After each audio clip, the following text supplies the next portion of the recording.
What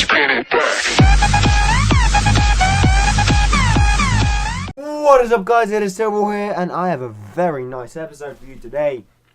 This is episode 106, and as you can see, we have a League Cup, Carling Cup game against Portsmouth, and then a league match against Blackburn in this episode, and that match against Marseille that you see on your screen will be next episode. But oh my god, you don't need the match against Marseille.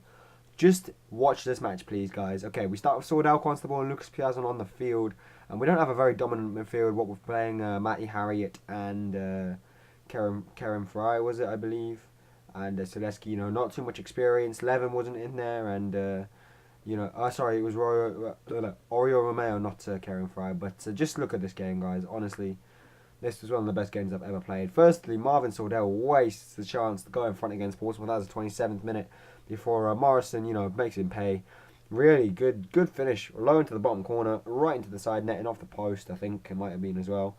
And a 40th minute goal gave Portsmouth the lead, and not going to lie, we struggled to reply.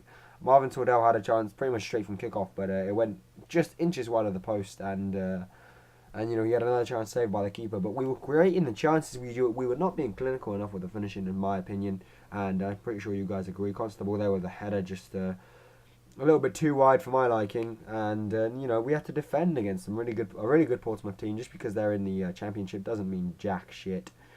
But in the end, Marvin Sourdal scored a very nice goal in the 61st minute to get us level. But this is not the highlight of the game, not at all. Remember, if this match finishes even at full time, we will go into extra time and possibly penalties. And yeah, a really nice ball to Constable, from Constable to spot Marvin Sourdal in the middle.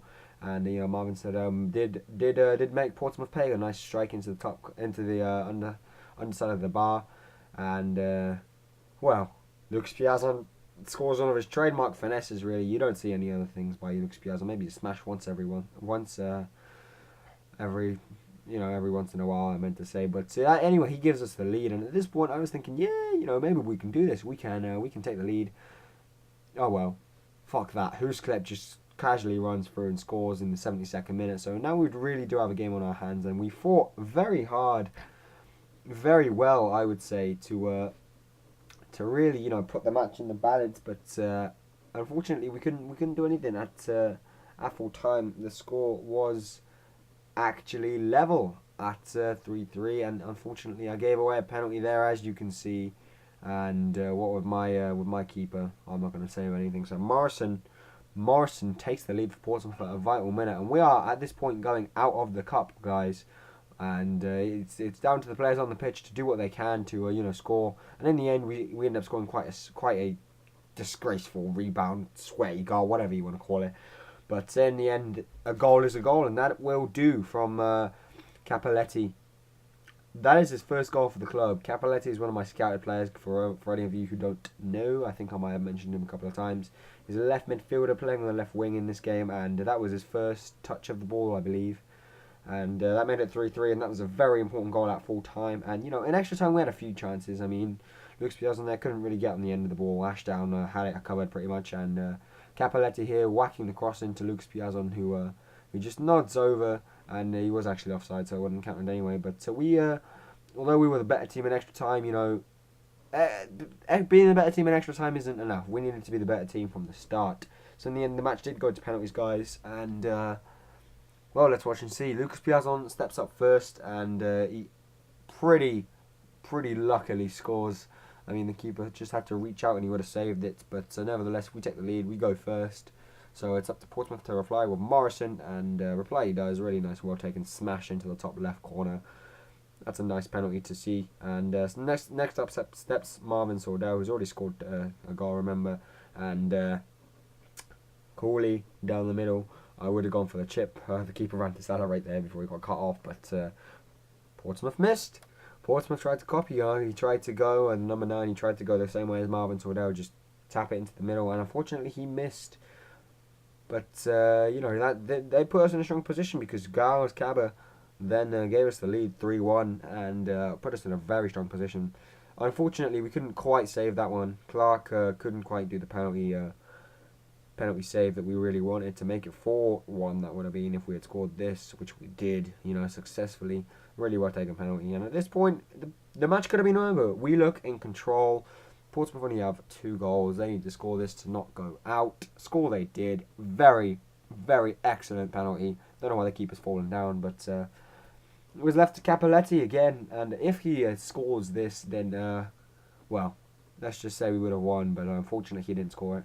You know, the chances still there, though. We're still in the lead. And Portsmouth really, they need to score this to get back on terms. And score they did. Which really pisses me off because we had this match under control and now it's not under control. Suddenly, it's gone to sudden death. And luckily, we score. And like I say, guys, this was a very good match, a very good penalty shootout to mark out for it as well. And just watch the sudden death here. That's the 4-5 penalties taken now. So this is just excellent stuff. Everyone has to score or everyone has to miss. Paul Lloyd smashes it at the keeper, and unfortunately the keeper saved it. So here was the chance, you know, guys. If the keeper doesn't save this, we go out. But luckily Wallace hits the post, so we still stay in. And this was honestly one of the longest penalty shootouts I've ever had in FIFA. It even led to Clark taking a penalty, smashes it home in style, pretty much. Knew which way the keeper was going, I think. And Benjani was the decisive penalty, really, for Portsmouth. He coolly finished. But like I say, it was just so long. Even my centre half's taking penalties. Rodrigo Moreno here, another one of my scouted players, smashes, barely gets it in. We were so slow, so lucky that penalty, and it's actually left to Ricardo Rocha to score, and he blasts it against the bar. So guys, that was just one game of this episode. We still have another one left. We won on penalties. I'm not sure what the score was. I wasn't keeping count. But I hope you enjoyed it. That was a good game to watch. And as we move into the game against Blackburn in the league, we want to be keeping up that form. A few of my players had a couple of fitness issues, so I had to swap them out. And that led to a pretty shit team being played by me. It wasn't the best players, let's just say that. And Blackburn took a very early lead through Vukovic, who then gave them a 2-0 lead when I just passed it out short to him. And from one game where it was really tight against Portsmouth and where we were creating more of the chances and more of the play, this game just everything went to pot. Fortunately, though, Marvin Sordell scored a very nice. That is a goal of the season in my eyes. Look at this. It just runs through casually, smashes it near post.